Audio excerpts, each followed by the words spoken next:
अस्सलाम वालेकुम। आज जो है 4.1 एक्सरसाइज का क्वेश्चन नंबर 7 जो है वो उसको डिस्कस करेंगे। क्वेश्चन नंबर 7 हमारे पास गिवन है 1 divided by x plus 1 plus 2 divided by x plus 2 is equal to 7 divided by x plus 5 और साथ कंडीशन दे दी गई हैं कि x is not equal to -1 -2 -5। It means that कि अगर हम ये वैल्यूज़ जो है एक्स की जगह पुट नहीं कर सकते, अगर पुट कर लें तो हमारे पास जो है वो क्वेश्चन ही एग्जिस्ट नहीं करेगा, क्वेश्चन अनडिफाइंड फॉर्म में आ जाएगा। चलिए हम इसकी सॉल्यूशन की तरफ आते हैं। सॉल्यूशन लिखा और क्वेश्चन जो है अगेन एज इट इज़ लिख दिया।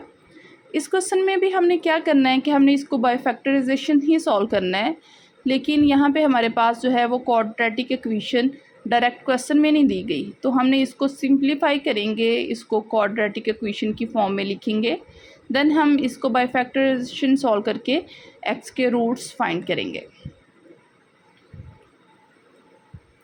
यहाँ पे देखें 1/x plus 1 plus 2 divided by x plus 2, ये हमारे पास जो है वो दोनों फॉर्म्स जो हैं वो p/q इट मीन्स डैट के डिवाइडेड फॉर्म में आ गई हैं और दरमियान में प्लस का साइन है। हमेशा जब दो वैल्यूज़ जो है दो टर्म्स आपस में डिवाइडेड फॉर्म में हो और दरमियान में प्लस या माइनस का साइन हो तो वहाँ पे हम एलसीएम लेके उसको सॉल्व कर सकते हैं। ठीक है, एलसीएम की फॉर्म बन जाती है, तो हम यहाँ पे इसका एलसीएम लेंगे और ये जो है राइट हैंड साइड पे 7 डिवाइडेड बाई एक्स प्लस 5 वैसे की वैसे ही लिखेंगे। यहाँ पे एलसीएम लेंगे तो हमारे पास एलसीएम क्या आ जाएगा, एक्स प्लस 1 और एक्स प्लस 2 इस टर्म का लेंगे। तो यहाँ पे देखें एक्स प्लस 1 यहाँ पे डिनोमिनेटर में है तो एक्स प्लस 2 जो है वो न्यूमीटर 1 के साथ मल्टीप्लाई होगा और एक्स प्लस 2 आ जाएगा हमारे पास। और इस टर्म में एक्स प्लस 2 गिवन है तो एक्स प्लस 1 जो है वो 2 के साथ मल्टीप्लाई होगा, तो ये हमने लिख दिया equal to 7 divided by x plus 5 वैसे का वैसे लिखा है। इससे नेक्स्ट स्टेप में देखें कि ये जो है आपस में हमने इन टर्म्स को जो है वो सिंप्लीफाई करना है, तो ये आपस में क्या हो रही है, मल्टीप्लाई, तो इनको मल्टीप्लाई करके नेक्स्ट स्टेप में लिख देंगे। तो और नीचे वाली वैल्यूज़ को भी मल्टीप्लाई करके लिख देंगे। X plus 2 as it is plus 2 इन दोनों के साथ मल्टीप्लाई होगा 2x प्लस 2 आ गया। जब ये दोनों टर्म्स आपस में मल्टीप्लाई होंगी तो ये हमारे पास आएगा, जैसे x जो है इन दोनों के साथ मल्टीप्लाई होगा तो x² प्लस 2x आ गया, 1 इन दोनों के साथ मल्टीप्लाई होगा तो x प्लस 2 आ गया हमारे पास, equal to 7 divided by x plus 5 आ गया। इससे नेक्स्ट स्टेप में देखें कि हमने जो है इन टर्म्स को आपस में सिंप्लीफाई करना है। ये प्लस हो रही हैं तो इनको प्लस कर लेते हैं, एक्स वाली टर्म्स को प्लस करके लिख लेते हैं, कांस्टेंट वाली टर्म्स को प्लस करके लिख देते हैं। तो यहाँ पे x और 2x जो है वो सेम x वेरिएबल के साथ है वैल्यूज़, ये 3x हो जाएगा और ये 2 कांस्टेंट है, ये भी 2 कांस्टेंट है तो प्लस 4 हो जाएगा। यहाँ पे नीचे जो है वैल्यूज़ x² वैसे का वैसे ही, ये दोनों जो है x की वैल्यू हैं तो ये 3x हो जाएगा और प्लस 2 बच गया is equal to 7 divided by x plus 5। Next step में हम देखेंगे तो ये हमने यहाँ तक जो है सिंप्लीफाई कर लिया।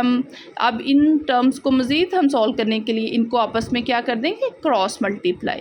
क्रॉस मल्टीप्लाई कैसे करते हैं कि हम इस टर्म को इसके साथ मल्टीप्लाई कर देंगे और इस टर्म को इसके साथ मल्टीप्लाई कर देंगे in term of the cross.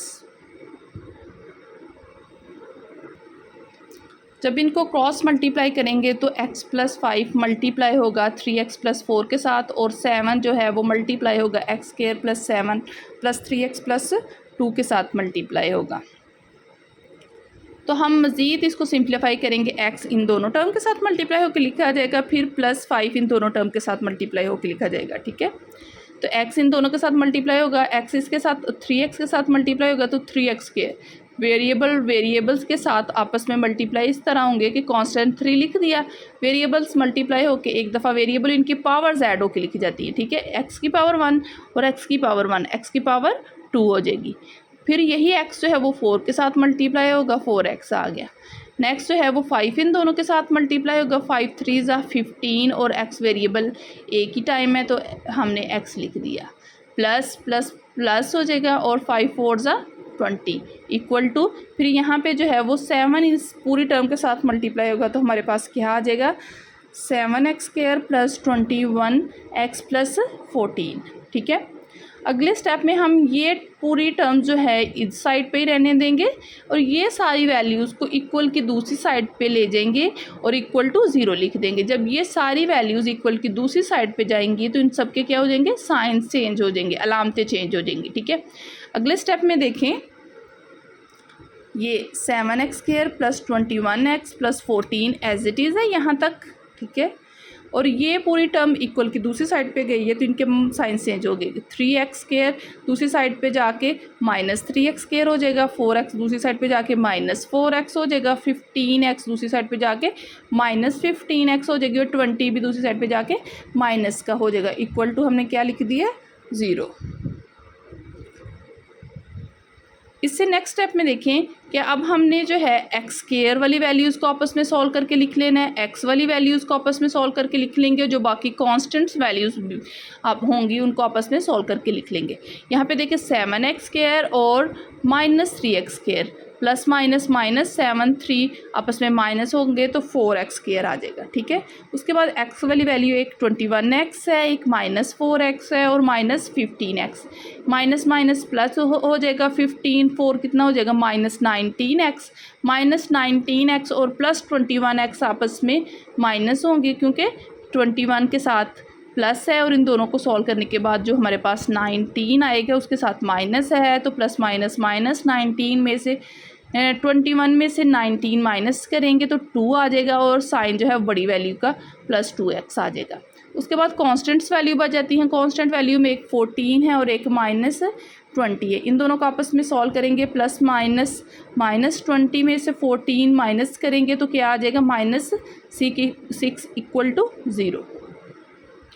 यहाँ तक सॉल्व कर लिया। यहाँ पे देखें इस टर्म में हमारे पास जो है क्या एक डिजिट है वो जो कॉमन आ रहा है, या तो हम वो कॉमन ले लें या फिर हम उस डिजिट के साथ पूरी इक्वेशन को राइट और लेफ़्ट दोनों साइड्स पे डिवाइड कर देते हैं। तो ये सारे जो हैं वो 2 के टेबल में आते हैं तो हम 2 के साथ इसको डिवाइड करते हैं, डिवाइडेड बाई 2। यहाँ पे आप कॉमन भी डायरेक्ट ले सकते हैं, वही बात है। यहाँ हमने डिवाइडेड बाई 2 कर दिया पूरी इक्वेशन को, इस पूरी इक्वेशन को। ठीक है, तो डिवाइड होने के बाद यहाँ पे 2x² 2 से कैंसिल हो जाएगा ना, डिवाइडेड फॉर्म में आएगा तो 2x² प्लस x -3 बच गया इक्वल टू 0। 2 के साथ डिवाइड होगा तो हमारे पास दोबारा 0 आ जाएगा। ठीक है, अब देखें 2x² plus x -3 equal to 0, ये हमारे पास क्या है, यहाँ पे क्वाड्रेटिक इक्वेशन बनी है। ठीक है, क्वाड्रेटिक इक्वेशन है ये, ax² plus bx plus c की फॉर्म में आ गई है। ठीक है, ये हमारे पास यहाँ पे क्या बन गया, क्वाड्रेटिक इक्वेशन। अब हम क्वाड्रेटिक इक्वेशंस को यहाँ पे क्वेश्चन की रिक्वायरमेंट है कि हमने इसे बाय फैक्टराइजेशन ही सॉल्व करनी है। ठीक है, तो बाय फैक्टराइजेशन सॉल्व करने का हमें मेथड हम फेमिलियर हैं इससे। तो 3 साइड्स वाली वैल्यूज़ को आपस में मल्टीप्लाई करेंगे तो 3 जो है हम 2x² के साथ मल्टीप्लाई होगा तो हमारे पास क्या आ जाएगा -6x²। अब जो है हमने नेक्स्ट स्टेप में क्या करना होता है कि ये साइड्स वाली 2x² और -3 इन वैल्यूज़ को आपस में जो है वो हमने मल्टीप्लाई करके साइड पे लिख लेना है और अगले स्टेप में हमने एज इट इज़ ये वाली वैल्यू लिखनी है। अब हमने जो है जो मल्टीप्लाई करके हमारे पास -6x आया है, हमने इसके नेक्स्ट मल्टीपल से लिख लेना है। 6 के मल्टीपल्स 2 × 3, 3 × 2 और 6 × 1, ये 3 मल्टीपल्स हमारे पास आते हैं, 3 फैक्टर्स ये आते हैं। तो अब हमने देखना है कि हमने वो 2 नंबर्स लेने हैं जिनको आपस में प्लस और माइनस करें और हमारे पास जो क्वाड्रेटिक इक्वेशन के दरमियान वाली वैल्यू वो आ जाए। ठीक है, 2x² और -3 एज इट इज़ लिख दिया। अब देखें कि हम जो है अगर 2 × 3 लें या 3 × 2 एक ही बात है। ठीक है, तो हमारे पास 3 2 6 तो आ जाएगा। हाँ, जब अब इन दोनों को हमने जो है प्लस या माइनस करें तो हमारे पास 1x आए, तो हम इन दोनों को अगर माइनस करेंगे तो हमारे पास 1x आएगा। आपने जब इसके फैक्टर्स लिखने हैं, ये नहीं लिख देना कि किसी के साथ प्लस और किसी के साथ माइनस, ये हम खुद से नहीं लिखते। हमने जो है इसकी मिड वाली वैल्यू के साथ साइन देखते हुए हमने इनके साइंस जो है वो लिखने होते हैं। ठीक है, अगर मिड वाली वैल्यू के साथ माइनस है तो हम यहाँ पे जो 2 नंबर्स ले रहे हैं उसमें बड़ी वैल्यू के साथ माइनस लेना है। ठीक है, हमने यहाँ पे जो है 2x² minus 3 as it is लिखने के बाद यहाँ पे इसका फैक्टर ले लिया है +3x माइनस 2x। देखें जब इन दोनों को मल्टीप्लाई करेंगे तो हमारे पास -6x² आ जाएगा, ठीक है। और जब इन दोनों को सॉल्व करेंगे प्लस माइनस 3 में से 2 माइनस होगा तो 1, और साइन जो है वो बड़ी वैल्यू यहाँ पे 3 है तो 3 के साथ वाला साइन लिखा जाएगा +x, ठीक है। अब जो है हम क्या करेंगे नेक्स्ट स्टेप में, इन दोनों नंबर्स में से कुछ कॉमन ले लेंगे, इन दोनों में से नंबर कॉमन ले लेंगे, ठीक है।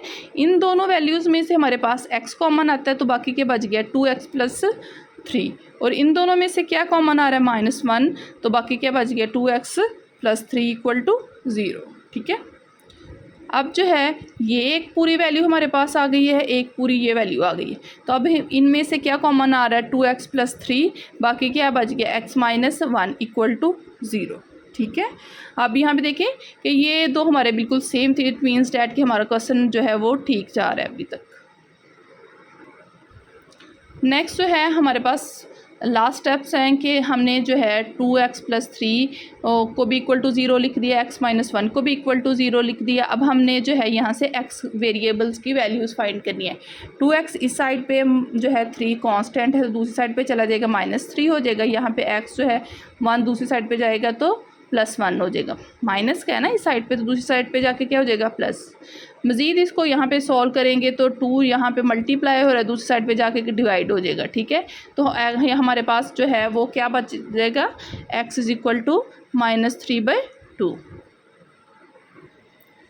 यहाँ पे x की एक वैल्यू जो है वो हमारे पास -3/2 आ गई, एक जो है वो 1 आ गई, और लास्ट स्टेप जो है हमारे पास हमने इसको in form of solution set लिख लेना है। हमारे पास क्या आ जाएगा -3/2 और 1, और कर्ली ब्रैकेट्स में लिखना है, ठीक है। Like, subscribe and share the video for watching more such a conceptual videos. Thank you.